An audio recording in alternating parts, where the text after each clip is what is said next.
বাংলাদেশ জামাত ইসলামী আমাদের প্রিয় জন্মভূমি এই বাংলাদেশে আল্লাহর আইন এবং সৎ লোকের শাসন কায়েম করার সংগ্রাম করছে, লড়াই করছে।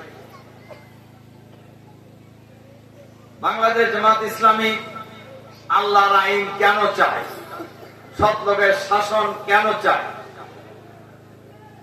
জামাত আমরা আল্লাহর আইনের জন্যই চাই। আমি যদি আপনাদের জিজ্ঞাসা করি যে এই পৃথিবীর মালিক কে? কে? ঠিক আছে নাকি কথা? কে? আল্লাহ। আমাদের মালিক কে? বাংলাদেশের মালিক কে? এখানে আইন চলা উচিত কার?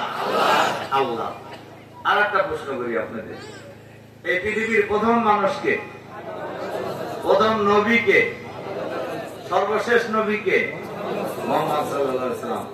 হযরত আদম আলাইহিস সালাম থেকে শুরু করে সর্বশেষ নবী বিশ্ব নবী মুহাম্মদুর রাসূলুল্লাহ সাল্লাল্লাহু আলাইহি ওয়াসাল্লাম পর্যন্ত এই পৃথিবীতে যত নবী রাসূল আগমন করেছেন, সকল নবী রাসূলের উদ্দেশ্য ছিল লিইয়ুযহিরাহু আলাদ-দীনি কুল্লি, মানুষের তৈরি করা সকল মতবাদের পরিবর্তন করে, মানুষের তৈরি করা সকল মতবাদ উৎখাত করে আল্লাহর আইনকে বিজয়ী করে। মুহাম্মদ রাসূলুল্লাহ সাল্লাল্লাহু আলাইহি সাল্লামকে আমরা নবী মানি না? কারা কারা মানেন? হাত তুলেন তো দেখি। নবীও মানি, নেতাও মানি। কি কথা ঠিক আছে কিনা?